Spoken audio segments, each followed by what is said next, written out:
మనం చూసినట్టు కుస్తీ అవన్నీ మజిల్స్ బాగున్నాయి, కానీ రామ్ చరణ్ గారి యాక్టింగ్ మజిల్స్ కన్నా ఈ సినిమాలో బాగుంది. సో మీరు అనుకున్నట్టు ఈ స్పోర్ట్స్ డ్రామా అని ఎవరూ వదిలేదు. ఇది స్పోర్ట్స్ని కేవలం బ్యాక్డ్రాప్లో పెట్టుకుని చేసిన ఒక మనిషి జర్నీ అనమాట. ఎలా ఛాలెంజెస్ ఫేస్ చేస్తాడు. యాక్చువల్గా స్పోర్ట్స్ అంటే గెలుస్తారు ఓడిపోతారు అని ఉంటుంది కదా.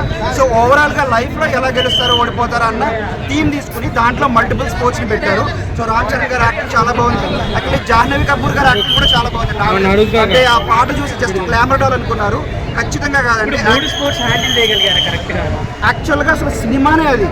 మీరు మనం ట్రైలర్ చూసి అనుకున్నాం ఏంటి ఇది క్రికెట్ అన్నారు, తర్వాత మళ్ళీ కుస్తీ అన్నారు, ఏంటి ఏమైనా మతిపోయింది అనుకున్నాం.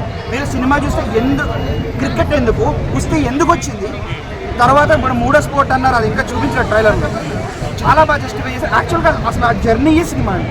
ఎందుకు అలా జర్నీ చేయాల్సి వచ్చింది అనేది సినిమా. 3 hours లెంత్ ఏం ప్రాబ్లం అనిపించింది ఆడియన్స్కి? లేదండి, ఫస్ట్ హాఫ్ అయితే చాలా బాగుంది. వరల్డ్ బిల్డింగ్కి ఫస్ట్ హాఫ్ కొంచెం లెంగ్త్ ఎక్కువ ఉంది, కానీ ఆ వరల్డ్ బిల్డింగ్, ఆ ఊరు, ఆ కొండలు, వీళ్ళు పడుతున్న బాధలు అవన్నీ చెప్పడానికి ఒక వరల్డ్ బిల్డింగ్కి ఆ టైం పడుతుంది.